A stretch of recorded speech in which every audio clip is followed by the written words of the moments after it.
আপনি কেন ফ্রিল্যান্সিং করবেন? এটাই তো আপনার মনে প্রশ্ন, এটাই তো আপনার জানার ইচ্ছা, আপনি কেন ফ্রিল্যান্সিং করবেন। ফ্রিল্যান্সিং এর থেকে বেস্ট ওয়েতে আছে, জব আছে, আপনি অনেক পড়াশোনা করছেন, আপনি তো ইজিলি জব করতে পারেন। ধরে নিলাম আপনি ভালো একটা জব করতেছেন, যখন জব করতে যাবেন দেখবেন বিভিন্ন ভদ্রলোকের সাথে আপনার পরিচয় হবে, যে ভদ্রলোকগুলো আপনাকে কখনোই শান্তিতে কাজ করতে দিবে না। প্লাস বিভিন্ন ভদ্রলোককে আপনার তেল মেরে চলতে হবে। আমি শুধু বাংলা কথা যাক, আপনাকে তেল মেরে মেরে চলতে হবে, খাতিয়ে রাখতে হবে। ভাই আপনি তো একজন মানুষ, আপনি নট এ রবট, আপনি একজন মানুষ ভাই।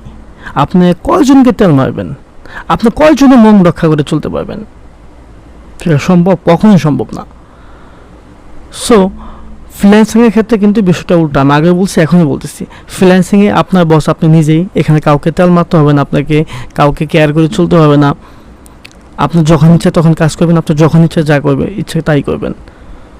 শুধু আপনাকে একটা বিষয়ের দিকে নজর রাখতে হবে, যখন আপনি কাজটা শিখবেন খুব মনোযোগ সহকারে শিখবেন, যাতে করে আপনার কোনো ভাইয়ার আসলে যেন আপনার কাছে ফেরত না যায় যে এই কাজটা আমি পারি না, আচ্ছা আমি অন্য কাউকে দিয়ে করে নিচ্ছি।